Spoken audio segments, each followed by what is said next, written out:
Hi and welcome to Hedgehog Hollow and welcome to our second Maymay Made It post. Today I'm going to be creating this gorgeous nativity scene with lots of techniques on how to create blended backgrounds and also some heat embossing. So let's get started.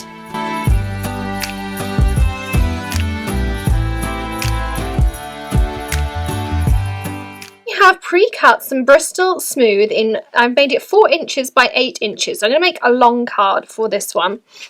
We're going to be using Celebrate the Season from Maymay Made It, and I'm going to be using this lovely little scene down here and some of the sentiments and poems and things that are in here as well. So to start with, I pre-cut some Hillside borders from my masking paper. I like the Inkadinkado sheets for die cutting, and I'm going to position it a little bit over halfway because I want to fade this out. I'm going to start by doing my sand and then I'll do my evening scene afterwards. And the idea is that on top of here I'm going to sit my Bethlehem scene, and then underneath we'll have room to add in one of these lovely poems. So to do this, I've grabbed a couple of different inks and I don't really know what's going to work best, so we'll experiment as we go along, but they're all different distress inks. If I didn't have the colour in distress inks, then I've added the distress oxides. They are interchangeable and they'll work really well together, so just use whatever you have in your stash, or if there's some colours that you'd like, then of course you can add those in as well. I'm going to start off with a little bit of tea dye. I'm going to use the Ranger tool first of all, just because of the coverage that I want to get. I know I do normally have a preference for the barber's brushes, and I may well move on to those as well. But I want this to look like a nice sort of sandy desert piece first of all. And I'm going to shade down a little bit, because I don't want it to be white or off-white as the Strathmore is. And then this masking paper is going to give me that nice domed line, which is going to make it look like a little bit of a hill that the scene is sitting on. So let's work with some other colours as well. I'm going to use the same piece here, and I'm going to work with a little bit of antique linen. So I'm just picking up some colour, and I'm starting off the page and then rubbing inwards. As I say, I'm rubbing down some of the sides as well. I don't want any harsh lines on there. The Strathmore Bristol Smooth is really nice to work with. It's great for blending. Again, I'm going to add some other, this gives it a nice yellowy tone for that sand. And then I'm working just in a backwards and forwards motion down the page so it fades out nicely. Ready to put our scenes on later. And I'm also going to add a bit of the Fossilized amber. And because the pigment of the oxide, you may need to work a little bit more off your page than with some of the distress inks, but they will still blend really nicely. And when we add the water to give it some extra texture, you'll find that this gives you lots of texture because of the way the ink will oxidize. And then finally I'm going to add just a hint of the rusty hinge, and I'm really going to get rid of quite a lot onto there, and you can see how much darker that rusty hinge is. So I really am working very lightly, and I'm also going to grab the Velcro, so I'm going to rip this one off. And if you do find that your other piece of Velcro is there is a staple in there to keep it down, but you can just add a bit of glue dot or something like that on there as well. And this is just a clean one, and you can see that where I've just got a little bit too much dark rusty hinge, if you work nice and quickly, particularly on one of these lovely coated papers, you can really just kind of rub that out and make it nice and light and blend nicely. So I'm now going to add my bits of water, and I'm going to use my distress sprayer to do that. I'm going to start by putting some in my hand, just a few droplets, and then I'm just going to kind of do a light mist, and I'm going to then dry it with my Ranger heat tool, which will not blow the water around. It's just going to help that water oxidize on the distress oxides and evaporate as well.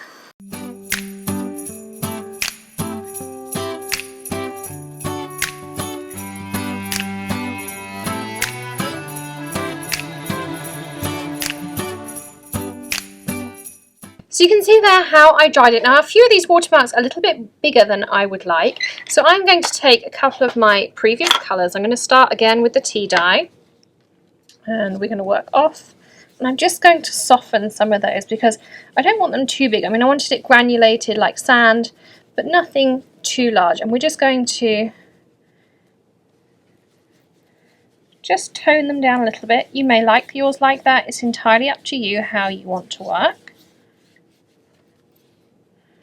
Okay, and now we're going to work with our night skies. So to do that, again, I'm going to start with a clean one of these. And I keep these in a little tub, which is just off to the side here. So I'm going to just pop that one on. And so now we're going to work on our top, and I've got some Distress ink in the Picked Raspberry and the Black Soot, and I grabbed the Oxides and the Seedless Preserves and the Faded Jeans. Now I chose the Oxides because they're the only ones I had those particular colours in. If you had all Distress inks or all Distress Oxides, it would just give you a slightly different effect, but you're still going to get the same overall look to your piece. So we can peel off this piece of masking paper. Now you could either reuse it by sticking this down here, but because I've got that stitch pieced in, and I've already wet it once, so it's not as sticky as it once was, I grabbed another one that I also cut for myself. So I'm going to first of all put this down over that lip, and I'm going to try to just leave almost like a millimetre, I mean just a tiny little bit here of the orange, just so that I get a really nice blend together at that point. I don't want it to look completely different. And then I'm going to take this other piece and just put this at the bottom, just for a little bit of extra security, as well as we worked with these brighter colours. So first I'm going to start with my Picked Raspberry, and I'm going to load up my little tool, and I'm going to work quite a lot of it off on my mat. And you can even start off on your masking paper here.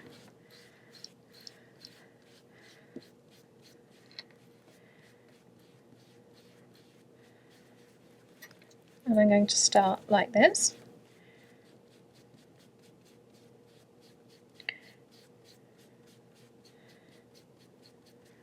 Then I'm going to work with some Seedless Preserves. Again, I'm going to work on my piece of paper, start on my masking, and I'm going to start blending a little bit more and a bit further out. And you can work with different motions. I'm making sure I leave an area of Picked Raspberry in the middle, or the Picked Raspberry there in the middle. And now I'm going to grab a different blendie, and I'm going to start with the Faded Jeans. Now for this one, I'm going to more work on the edges. So I'm going to turn my piece, and I'm going to start working on those edge pieces like this.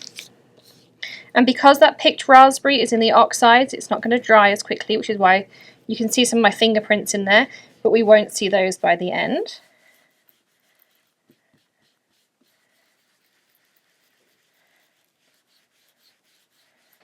And I'm just graduating around. And if you do get in your fingers, I would advise trying to keep your fingers on the masking paper rather than on your card, because otherwise you might get some fingerprints where you don't want them. And then we're going to work in with our Black Soot. And I'm going to start here in these corners.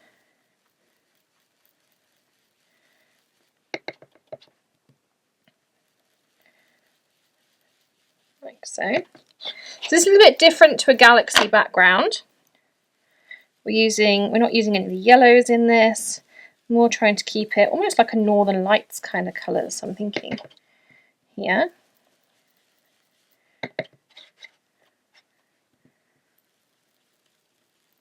Again, I'm just blending those edges.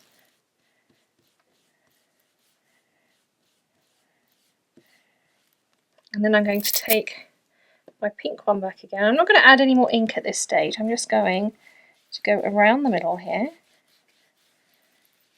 and do a little bit more blending.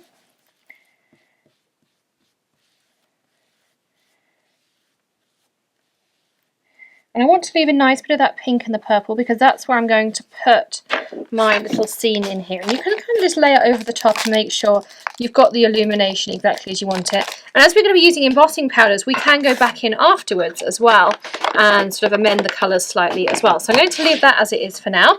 Again, I'm going to go in with my Distress and I'm going to do some really kind of just slow pulls. And you can see there how it gives me some really fun texture with different size droplets. And again, I'm going to dry that with my Heat It tool. You may have noticed last time I then dried the back. That prevents some of the curling with my paper, which is why I then dry the back as well. So I'm going to dry this off.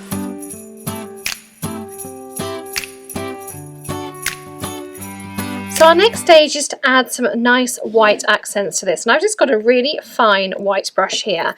And I like the P.H. Martin's Pen White. I think it gives some really lovely pieces on here. And I'm going to just squeeze that out and pop it on the side here. Great thing about working on a craft mat. I'm going to grab a little bit on the end of my paintbrush and I'm going to start tapping. Now this is going to give me some different sizes of droplets. The more you put on your brush, the bigger some of the first droplets will be. So I like to get a variation, but just kind of do some tapping. You will find those little droplets do go a long way, and you don't want too many on there. I mean, you can even just kind of drop your brush down if you find there's an area that's a little bit light or you want some bigger ones. But I mean, these come from this side of my table here and they go all the way over to the other side as well. So I would advise you working somewhere that's maybe out of reach of most things, but it really is quite easy to clean up. I have a Clorox wipe here, or a Lysol wipe I think these are, and I just go around quickly and you can see how easy that clear up is. So the fun bit next is to peel this off. And you can see there all those fun tones you've got in. If, for instance, you didn't like this bit, you could take your sponge piece, which I kept here on the side, and you can either put it on the tool or just yourself, just touch it in a little bit if you wanted to. But I kind of like that.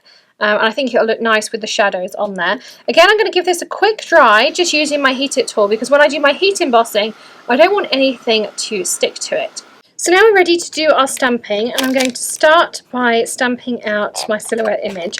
Now I did actually see a card similar to this the other day, which is where I got the inspiration from. I'm not entirely sure, couldn't see a watermark on it, but it had a cute little polar bear and things on, and I thought it would be perfect for this stamp set. As soon as I saw it, that was the idea I had of doing a silhouette for something a little bit different.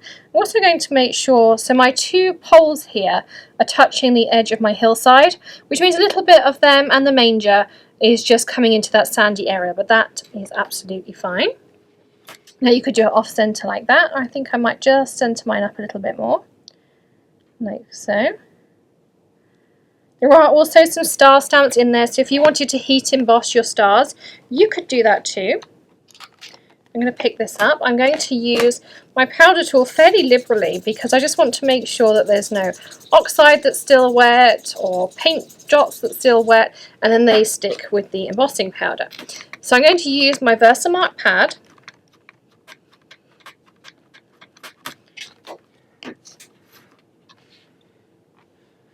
And I'm going to stamp this out. Now this is quite a solid image, so I'm going to stamp it twice just in case. Again, great thing about using a MISTI or the Tim Holtz stamp platform is you can over and over stamp. Looks like I caught everything. And I'm going to use my tiny tray here to add my white embossing powder.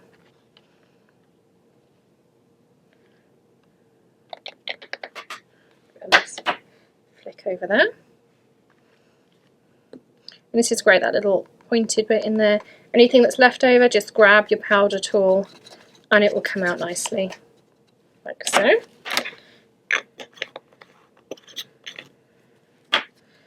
We'll get rid of that tiny little bit there as well. Now for this one, I'm going to heat set it with my Wagner heat tool, which is much better for heat embossing. I guess you can use the Ranger Heat It tool for heat embossing, but you'll be here for probably 5 to 10 minutes at least, maybe even burn your paper as well. I just love how that looks. I think that's stunning. So the next thing I'm going to do is add on my sentiments. So I'm going to again just put my magnets back in there. Put that on the cleaning pile. And then I'm going to use the Merry Christmas, and I'm going to use, just reading these sentiments on here, I'm going to use born on a midnight clear, a baby boy so small and dear, a holy child sent from glory, that's the real Christmas story. So I think that's really nice to go underneath this. And I'm going to grab my MISTI corners here. I use these all the time for sentiments. Make sure that's nice and straight. And I'm going to add the Merry Christmas underneath. Again, just ignoring the Y there. So sentiments, and I take a little bit of extra placement, but it really is worth taking that time. And one thing I find is using these MISTI corners really helps me. Sometimes it will stick, so if that happens to you, grab your bone folder or your tweezers, and that will really help. I'm going to use the Teflon bone folder because I do find that does the best job at keeping your sentiment in the right place so that you can remove your tool. Of course, your stamp's not going to stick to it because of the Teflon. Again, I'm going to use the VersaMark, but this time I'm going to use some black embossing powder. You could maybe use some silver, some gold, some red. You could integrate all sorts of colours into this. But because I put the black at the top, I think it will tie together nicely. Again, I'm going to press down.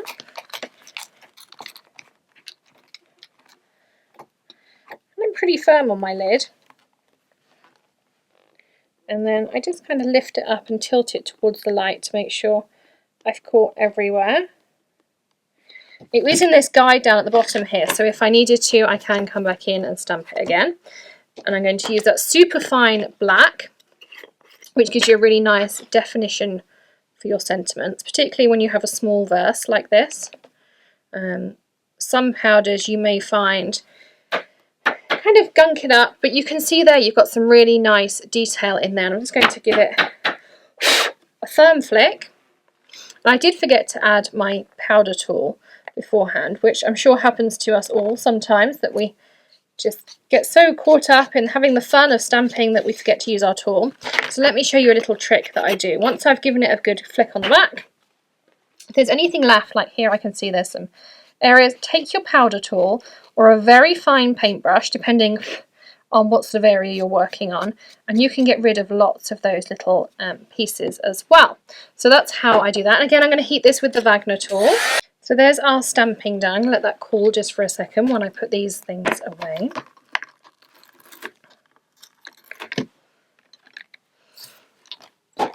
Get rid of that. And then once it's cooled, if there's anything left, you can just give it a nice brush and get rid of anything else on there as well. But I think that's a really nice sentiment. You can see how you've got all of that lovely detail in there as well. Now the next thing I'm going to do is a card base. So I've already pre-cut this card base. I'm just making sure I've folded it the right way. I think it needs to actually be this way. So I folded it, cut it to be 3/4 of an inch wider, but it's going to be the same length as my piece. And if I need to trim it down afterwards, I can do that too. So you can see how that's going to fit on there perfectly. We'll just have that little bit of overhang, and if we want to trim that down, we can do that as well. So to tape it down, one of my favourite tape runners is the Tonic Funky Tape Runner, and that's what I'm going to be using here.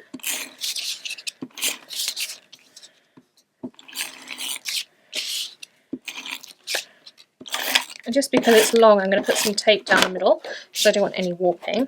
Now, the most important one to line it up with is your fold. Everything else we can trim to make it the same. But do make sure you line it up with your fold like this. I have my paper trimmer here. I'm going to just tidy up a couple of edges on there. I can get rid of my guide back into here. And this is the Cutter Pede. It's an EK Success trimmer. If you watch my channel regularly, you'll see me use this lots of times. It's a rotary based system, and I can cut multiple layers at once, which is what I'm doing here. Just making sure that I've cut it. And you can get replacement blades, you can get wavy blades. This is a pretty thick card. I mean, it's 3 layers, and it's just a little bit of going backwards and forwards, we can get that off. So I really love how this has come out. You could stamp your Merry Christmas in here and emboss it in gold or white or silver or another colour as well. Just something a little bit different again, and lots of techniques in there and a stunning Christmas card. So thank you so much for joining me here today with Maymay Made It. Do click that subscribe button if you don't already to here at Hedgehog Hollow, and check out the blog post link below. Plus all of these pictures will be available there to pin as well. And if you enjoyed this video and learned something, please do give us a thumbs up. We'll see you again very soon for some more inspiration. Happy stamping! Bye!